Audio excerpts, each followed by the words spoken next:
अस्सलाम वालेकुम, मैं हूँ अलीना शिगरी। आप देख रहे हैं मेरा YouTube channel. Please like share subscribe ज़रूर करें। सबसे बड़ी अदालत सुप्रीम कोर्ट ऑफ पाकिस्तान से बड़ा फैसला आया है, मुतनाज़ा फैसला आया है। और मुतनाज़ा क्यों है वो भी आपको बताते हैं, क्योंकि ये तनाज़ा इलेक्शन से पहले शुरू हुआ था। इस हवाले से आपको बताते हैं 12 जुलाई का जो फैसला था सुप्रीम कोर्ट का मखसूस नशिस्तों से मुताल्लिक, जिसमें सुप्रीम कोर्ट के मेजॉरिटी का फैसला ये कहता था कि ये जो रिज़र्व सीट्स हैं वो पीटीआई को मिलनी है।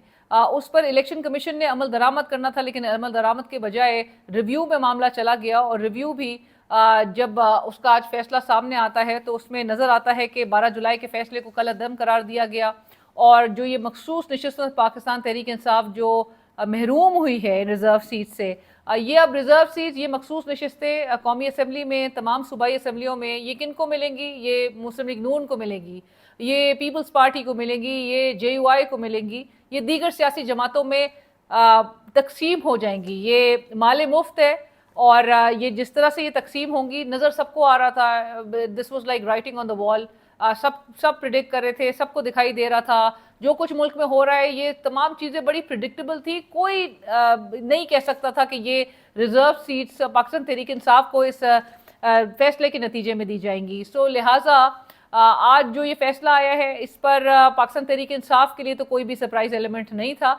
लेकिन ये शॉकिंग इसलिए है क्योंकि इससे ऐसी अब ऐसे दरवाजे खोले जा रहे हैं, इससे ऐसे रास्ते बनाए जा रहे हैं जो मौजूदा हुकूमत नज़र आ रहा है 26वीं आईनी तरमीम के बाद जिस किस्म के जो रविश इख्तियार कर चुकी है।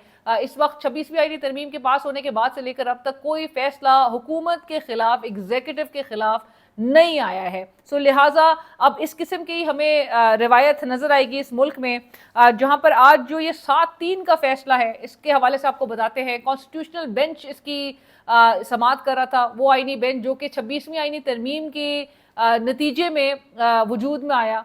और ये कॉन्स्टिट्यूशनल बेंच के जो सरबरा हैं जस्टिस अमीनुद्दीन खान साहब, वो इस बेंच की सरबराही कर रहे थे। आज इस बेंच में वो भी आपको बताएंगे कि एक अहम मोड़ भी आया कि बेंच जो है वो टूट गया था, क्योंकि जस्टिस सलाउद्दीन पनूर वो इस बेंच से रिक्यूज़ कर गए। उन्होंने अपने आप को अलहदा कर लिया।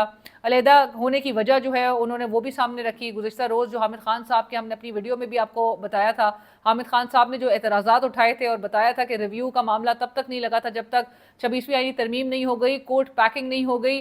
और इस बात को ज़रा एतराज़ का बायस बनाते हुए जस्टिस मनूर ने कहा कि ये जुडिशल प्रॉपर्टी का लफ्ज़ इस्तेमाल किया कि वो डिमांड करती है कि वो इस बेंच से अलहदा हो जाएं। बहरहाल दीगर भी जजेस ने आज की समाअत में जो जिस तरह से अब कंक्लूड हो रही थी उसमें बड़े ऐसे रिमार्क्स भी आए। काजी फाइज ईसा को भी बड़े शिद्दत से याद किया गया। अब आपको पता है कि आज का फैसला जब मैं कह रही हूँ कि ये बड़ा एक मज़ीद तनाज़ा खोल दिया गया है सुप्रीम कोर्ट की तरफ से, स्पेशली क्योंकि यही सुप्रीम कोर्ट थी जिसके उस वक्त के जो चीफ जस्टिस काजी फाइज ईसा साहब थे, उन्होंने इलेक्शन से कबल पाकिस्तान तहरीक इंसाफ से उसका इलेक्टोरल सिंबल, उसके पार्टी का सिंबल लेके, बल्ले का निशान लेके करोड़ों वोटर्स को डिसएनफ्रेंचाइज कर दिया था।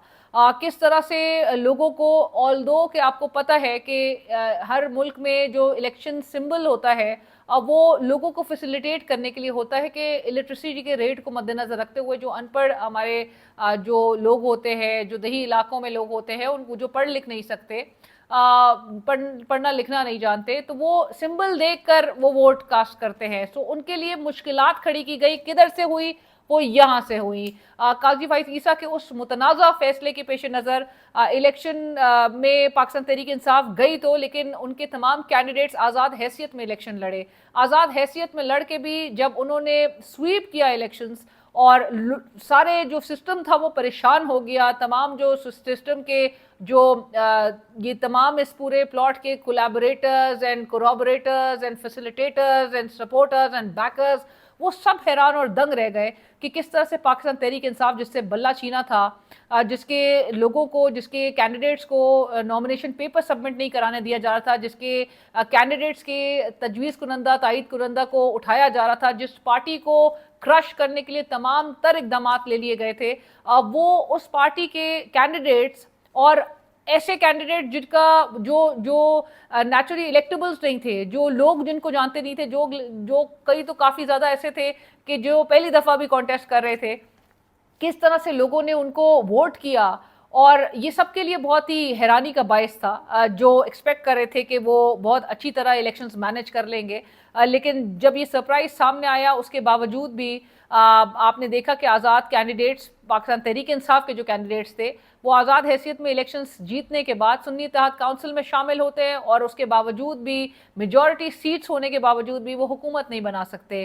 وہ حکومت نہیں بناتے, اور اس کے بعد پھر 12 جولائی کا فیصلہ آتا ہے جب ان کی جو نشستیں ہوتی ہیں, جو مخصوص نشستیں ہیں جس میں اقلیتی اور جو خواتین کی نشستیں ہیں, جن کا حق تھا, جتنی وہ سیٹس جیتے ہوئے تھے, وہ ان کو نہیں دی جاتی. وہ ان کو کیوں نہیں دی جاتی؟ اور 12 جولائی کو جو اکثریتی سپریم کورٹ کا فیصلہ تھا وہ یہ بتاتا تھا, جس کو جسٹس منصور علی شاہ صاحب کا آتھرڈ وہ فیصلہ تھا, وہ ہمیں بتا رہا تھا کہ یہ نشستیں جو ہے وہ حق ہے پی ٹی آئی کا, پی ٹی آئی کو ملنی ہے. اور الیکشن کمیشن آف پاکستان نے بجائے اس کے کہ وہ سپریم کورٹ کے آرڈر پر عمل درآمد کرتا, الیکشن کمیشن آف پاکستان نے کنٹیمپٹ کی, عدالت کا حکم نہ مان کے اس نے خلاف ورزی کی, اور سنگین خلاف ورزی کی, لیکن باوجود اس کے کوئی کنٹیمپٹ کی پروسیڈنگز نہیں ہوئی, اور الٹا ریویو میں معاملہ چلا گیا. 26ویں آئینی ترمیم اس دوران ہو گئی, کورٹ پیکنگ ہو گئی, اور اس کے بعد ہم نے دیکھا کہ آئینی بینچ جو ہے وہ اس کیس کی جو ہے وہ سماعت کر رہا تھا. سماعت اور بڑی ہیئرنگز ہوئیں, اور ہیئرنگز میں وہی ایک جیسے سوالات ہو کے اب ہم نے دیکھا کہ یہ تمام چیزیں جو ہیں وہ کنکلوڈ ہوئیں, اور کنکلوڈ اسی نوٹ پہ ہوئی جو سب ایکسپیکٹ کر رہے تھے. بہت عرصے سے یہ ڈیبیٹ ہو رہی تھی کہ جو مزید باقی جو 41 کے قریب جو سیٹس ہیں وہ ان کو ملنی تو ہے نہیں بہرحال, اور جو کیونکہ 39 تو آلریڈی سپریم کورٹ کے اس وقت اس فیصلے میں آ گیا تھا کہ 39 جو ہے وہ پی ٹی آئی کی تھی, لیکن یہی کہا جا رہا تھا, بتایا جا رہا تھا کہ ایک بھی ان کو نشست نہیں ملے گی, اور ویسا ہی ہوا آج جو. اور وجہ اس کی obviously یہی ہے کہ حکومت کو جو اب نیچرلی نظر آ رہا ہے, اتحادی حکومت کو 2/3 میجورٹی مل گئی ہے. کیوں 2/3 میجورٹی دینا مقصود بھی تھا؟ کیونکہ جو کانسٹیٹیوشنل فردر امینڈمنٹس کرنی ہے 27ویں آئینی ترمیم, اس کے لیے یہ تمام گراؤنڈز بنائے جا رہے تھے. حکومت کو ایک کمفرٹیبل پوزیشن جو ہے اس وقت مل چکی ہے کہ وہ 27ویں آئینی ترمیم لا کر ججز کی عمر بڑھا کر اپنے من پسند فیصلے کروائے گی, اور اب پاکستان تحریک انصاف جو ہے اس کا دور دور تک نام و نشان نہیں نظر آئے گا. یہ جو پاکستان تحریک انصاف ہے ان کا انیشل جو ریاکشن ہے اس حوالے سے وہ ظاہر ہے, وہ کہتے ہیں کہ یہ بنانا ریپبلک نہیں, یہ پائن ایپل ریپبلک بن چکا ہے پاکستان. اور جسٹس منیر آج کو یہ فیصلہ پڑھ کر وہ بھی شرمائیں گے, وہ بھی جو ہے وہ کافی شرما رہے ہوں گے جب وہ فیصلہ پڑھیں گے. تو لہٰذا آپ کو یہ بھی بتاتے چلیں کہ پی ٹی آئی بلیوز کہ یہ first review, second review, third review تک بھی معاملہ جائے گا, اور یہ ایک لیکن لاقانونیت کا آپ نے ایک ایسا دروازہ کھول دیا ہے کہ اسی طرح سے پھر نظر آئے گا. اور اقتدار تو ہمارے ملک میں ایک روایت رہی ہے, اقتدار تو کسی کے پاس بھی ایک امورٹل حیثیت کے ساتھ نہیں ہوتا, ایک امورٹل نہیں نظر آتا, بہت دیر پا نہیں نظر آتا. 2018 کا سیناریو آپ کو یاد ہے, 2024 کا سیناریو اس سے فرق ہے.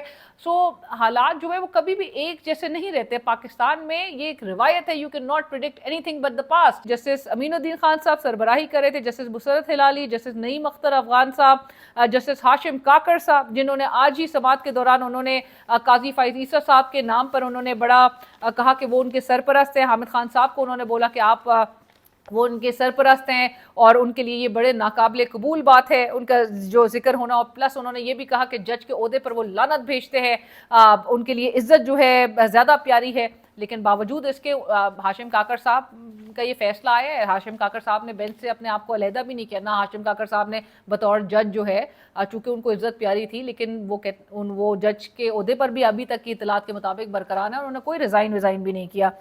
جسٹس شاہد بلال صاحب اس 7 ججز میں شامل ہیں, جسٹس عامر فاروق صاحب وہ شامل ہیں, جسٹس علی باقر صاحب, یہ تمام 7 ججز میں شامل ہیں. اور اب بہرحال نظر آ رہا ہے کہ پاکستان تحریک انصاف کے ساتھ, اور جو عوام نے جن کو اپنی نمائندگی کا جو ہے وہ رائٹ دیا, جو ووٹ دیا, عوام نے جو فیصلہ کیا اس ملک میں, اس کے برعکس جا کے, اس کے برخلاف جا کے آپ نے اپنے فیصلے مسلط کیے ہیں. اس سے ہو رہا کیا ہے اور اس کا امپیکٹ کیا ہوگا؟ اس کا امپیکٹ جو نظر آ رہا ہے, جو آج میں ہیئرنگ کے بھی حوالے سے آپ کو بتا رہی تھی کہ ہیئرنگ میں جو حامد خان صاحب نے بھی جو اعتراضات اٹھائے تھے کورٹ پیکنگ سے متعلق, چاہے وہ جسٹس مندوخیل صاحب کے غصے میں آنے سے متعلق, गुस्से में भी हामिद खान साहब ने कहा आप गुस्से में आप समाअत ना करें, बेहतर है कि आप अलहदा हो जाएं इससे। लेकिन बहरहाल जज साहब गुस्से की हालत में अब और ये भी हमेशा कहा जाता है कि जी गुस्सा या इमोशंस अगर आपके हावी हो जाएं किसी भी केस में तो वो कहीं ना कहीं फैसले में रिफ्लेक्ट ज़रूर करते हैं, वो असरअंदाज ज़रूर करते हैं। सो उससे एक्सपेक्ट यही किया जाता है, जो जूरिस्प्रूडेंस के जो की प्रिंसिपल्स हैं वो तो यही डिमांड करते हैं कि फिर जज ऐसी हालत में अपने आप को हमेशा रिक्यूज करना जो है वो कंसिडर करे और कोई प्रेजुडिस ना हो उसके फैसले में, कोई उसमें जो है हमेशा फेयरनेस और इम्पार्शियलिटी जो है वो रिफ्लेक्ट करे। लेकिन अब अफसोस के साथ कहना पड़ता है कि सबसे बड़ी अदालत से जो फैसले आ रहे हैं वो इस हद तक मुतनाज़े हैं कि उसमें फेयरनेस इम्पार्शियलिटी इस पर इतना सवाल उठ रहा है जो कि नज़र आता है कि जिस तरह से एक जज साहब जो है उनका पर्सनल बायस नहीं होना चाहिए उनके इस केस से मुतालिक किसी भी पार्टी के खिलाफ, पार्टी की तरफ, किसी भी विटनेस की तरफ, किसी भी वकील की तरफ, वो बहुत ही हमें एविडेंट बहरहाल नज़र आया। और सेकेंडली यहाँ पे ये भी आपको बताएं जो कोर्ट पैकिंग पे बहुत सवाल उठ रहे हैं क्योंकि हामिद खान साहब का भी जो एतराज़ था वो कोर्ट पैकिंग से मुतालिक था, गुज़िश्ता रोज़ भी 26वीं आईनी तरमीम से मुतालिक था और मोरलेस यही लाजी सब कोई अस्यूम कर रहा था कि ये केस का जब फैसला आएगा तो ये फैसले के नतीजे में सीट्स भी इनकी हमें बंदरबांट नज़र आएगी, तमाम सियासी जमातों में तकसीम होंगी और फिर उससे हदफ जो अटेन करना होगा वो 2/3 मेजॉरिटी और फिर जो लेजिस्लेशंस होंगी अपने मन पसंद जो है वो फैसले करवाए जाएंगे। वही कुछ नज़र आ रहा है। जुडिशरी इन्होंने कॉन्कर कर ली है एंड अफसोस के साथ कहना पड़ता है जहाँ पर जजेस हमारे अगर हेयरिंग्स के दौरान ये कहें कि वो लानत भेजते हैं जज होने पर अपने ओहदे पर, तो लानत तो ये सिलेक्टिव लानत नहीं होनी चाहिए। फिर लानत तो तब भी भेजनी चाहिए थी कि जब आपको जुडिशल इंडिपेंडेंस अंडरमाइन होते हुए नजर आ रही थी थ्रू 26 अमेंडमेंट। आपको लानत जो है उस वक्त भी भेजनी चाहिए थी कि जब जजेस जो है खत लिख रहे थे और खत लिख कर बता रहे थे कि किस तरह से जजों के फैसले असरअंदाज हो रहे हैं, किस तरह से जजेस को इंटिमिडेट किया जा रहा है। आपको उस पूरे निज़ाम पे उस वक्त लानत भेजनी चाहिए थी, आपको एक्शन लेना चाहिए था, आपको इसी तरह से ट्रिगर्ड नजर आना चाहिए था। जो आप एक पार्टी के वकला के एतराज़ात पे आप जिस हद तक ट्रिगर्ड नजर आ रहे हैं, जज साहिबात से विद ऑल ड्यू रिस्पेक्ट आपसे उम्मीद यही की जाती थी कि आप लानत भेजते उन तमाम इकदामात को जो गैर आइनी इस वक्त इकदामात इस मुल्क में हो रहे हैं, गैर कानूनी तरीके से जो है जिस तरह से इकदामात किए जा रहे हैं, उन सब इकदामात को कॉल आउट करना चाहिए था, उन पर लानत भेजनी चाहिए थी, उन पर सुओ मोटो नोटिस लेना चाहिए था, उन पर एक्शन अगर लिया जाता तो आज को हमें अदालतों की हालत जो है वो इस तरह से न्यूट्रलाइज ना नजर आती। इस तरह से हमें 26वीं आईनी तरमीम के बाद से कोई भी फैसला एग्जीक्यूटिव के खिलाफ ना आना जैसी सूरत हाल ना नजर आती। हमें आज को दुनिया भर में पाकिस्तान की जो अदालतें हैं वो मजाक और तमाशा बन के रह गई है कि हमारे मुल्क में क्या हो रहा है। हमसे 6 गुना ज़्यादा आबादी वाला मुल्क भारत, हमारा पड़ोसी मुल्क, जिससे हमारा सख्त तरीन एडवर्सरी है, बट वहाँ पर 34 जजेस हैं और 34 जजेस से वो काम चला रहे हैं। हमारे यहाँ पे बहुत ज़्यादा नीड नज़र आ रही थी और बताया जाता था पेंडेंसी ऑफ केसेस हैं। बहुत दर्द था एग्जीक्यूटिव को जिसने जुडिशल कमीशन ऑफ पाकिस्तान में अपनी जो पॉलिटिकल नॉमिनीज के थ्रू जो है उन्होंने अपनी एक मेजॉरिटी हासिल कर ली। हमें दुनिया भर में मिसालें मौजूद हैं कि जहाँ पर पब्लिक ओपिनियन इस हद तक नेगेटिव नज़र आता था अगर इस किस्म की मूव्स की जाए। जो 32वें अमेरिका के साबिक सदर थे फ्रैंकलिन रूजवेल्ट, वो 1937 में वो इसी किस्म का इकदाम करना चाहते थे, 9 से जजेस की तादाद 15 करना चाहते थे। तो किस तरह से पब्लिक और जो क्रिटिसिज्म सामने आया जिसकी वजह से वो तमाम इकदामात नहीं किए गए। और वेनेजुएला के सदर भी उन्होंने अपने 12 लॉयलिस्ट जो है जजेस जो है अपॉइंट किए और तादाद 32 तक 20 से 32 तक जजेस की तादाद लेके चले गए थे। वहाँ पे ऑपोजिशन ने, स्कॉलर्स ने, जो कॉन्स्टिट्यूशन स्कॉलर्स थे, उन्होंने सख्त कंडेम किया इस मूव को, उन्होंने ब्लेटेंट इसको एक अटैक समझा जुडिशल इंडिपेंडेंस में। पाकिस्तान में ये कुछ नज़र नहीं आया क्योंकि डेमोक्रेटिक कॉन्टेक्स्ट में हमें हमेशा नज़र आएगा कि जहाँ पर डेमोक्रेसी जो सिविलाइज्ड डेमोक्रेसी है, जाहिर है Pakistan is not a civilised democracy. अब तो सवाल इस बात पे भी है कि इस Pakistan a democracy, because Pakistan के जो हालात हैं वो बिल्कुल कोरिलेट करते हैं आपके अथॉरिटेरियन रिजीम से। डेमोक्रेटिक कॉन्टेक्स्ट में आप हमेशा कह सकते हैं डेमोक्रेटिक सोसाइटीज़ में आपको मीडिया की ऑपोजिशन भी नजर आएगी, आपको सिविल सोसाइटीज़ आपको सड़कों पर नजर आएंगी, आपको आपको ऑपोजिशन जो है प्रोटेस्ट करती हुई नजर आएगी अगेंस्ट एनी अनकॉन्स्टिट्यूशनल मूव। लेकिन पाकिस्तान में आपको नजर आ रहा है कि मीडिया जो है वो बोल नहीं सकता, वो कदगनों का सामना कर रहा है। ऑपोजिशन प्रोटेस्ट नहीं कर सकती। ऑपोजिशन के साथ जितना कुछ जो सलूक हो रहा है एक नेशनल डिबेट, नेशनल डिस्कोर्स के लिए आपको पता है कि यहाँ पर इजाजत नहीं दी जा रही होती है, और किस तरह से सिक्योरिटी ऑफिशियल्स आके घेरा तंग कर लेते हैं सियासतदानों का, ये कह के कि जी उनको इजाजत नहीं है कि इनको नेशनल डिस्कोर्स के लिए कोई भी वेन्यू जो है वो प्रोवाइड किया जाए। सो इस किस्म के हालात जब होंगे, इस किस्म के मूव्स होंगे, तो यह क्या बता रहे हैं, ये दुनिया को हमारा कौन सा चेहरा दिखा रहे हैं, दुनिया को हमारी कौन सी इमेज प्रेजेंट कर रहे हैं कि पाकिस्तान में इस तरह से ऑपोजिशन को सप्रेस करने के लिए, ऑपोजिशन को दबाने के लिए, मीडिया का गला घोटने के लिए इस किस्म के अगर मूव्स किए जाएंगे तो इससे क्या वाकई मुल्क बढ़ रहा है आगे? ये सबके लिए सवाल है, और हमारे जज साहिबान के लिए कि जो काजी फायज ईसा साहब के नाम पे नाला होते हैं, उनके जिक्र पे जो है वो एकदम से चार्ज और ट्रिगर्ड नज़र आते हैं, बहुत ही एजिटेटेड नज़र आते हैं, वो कोर्ट पैकिंग के लफ्ज़ पे बड़े ट्रिगर्ड हो जाते हैं, वो 26वीं आईनी तरमीम के जिक्र पे वो बहुत ही नाला हो जाते हैं। तो उनसे फिर सवाल है कि जुडिशरी की इंडिपेंडेंस जिस तरह से अंडरमाइन की गई, जुडिशरी को जिस तरह से काबू किया गया, जिस तरह से एग्जीक्यूटिव ने कॉन्कर कर लिया, आपके तमाम जो पावर्स है वो आपको एक टूथलेस एक इदारा बना दिया, इससे लॉन्ग टर्म इम्पैक्ट आपने फेस करना है। इससे लॉन्ग टर्म इम्पैक्ट क्या है? जो डिस्ट्रस्ट, पब्लिक डिस्ट्रस्ट है, जो एक बहुत ही देर पा रहेगा, वो कभी बहाल नहीं हो सकेगा इदारों पर से। और जो अवाम देख रही है, जिस तरह से अवाम हमारी बड़ी बाशऊर है, अवाम को आप किस तरह से ये तमाम मूव्स जस्टिफाई करेंगे जिनको नजर आ रहा है? आई बिलीव कि अवाम अपने कॉन्स्टिट्यूशनल राइट्स के लिए वो बहुत सेंस रखती है। एंड अवाम जो है, आपको जहाँ पर पूरी चेंजिंग्स नज़र आ रही हैं, जहाँ पे आपको प्रोटेस्ट नज़र आ रहे हैं, अपने रीजन में आपको प्रोटेस्ट नज़र आ रहे हैं, अवाम अपने कॉन्स्टिट्यूशनल राइट्स को फिर लेना भी जानती है। मेरे चैनल को सब्सक्राइब कीजिए, अपने फीडबैक सजेशन से आगाह कीजिए। It is again a very dark day perhaps इन पाकिस्तान। जिस किस्म के इस अरसे में जो फैसले हो रहे हैं, और जिस तरह से इस इदारे की जो फाइनल आर्बिटर है, जिसकी तरफ आवाम देखती है कि यहाँ से इंसाफ जो है वो मिलेगा, लेकिन बहरहाल इस इदारे की पूरी क्रेडिबिलिटी, पूरी साख पे बहुत बड़ा सवाल उठ चुका है।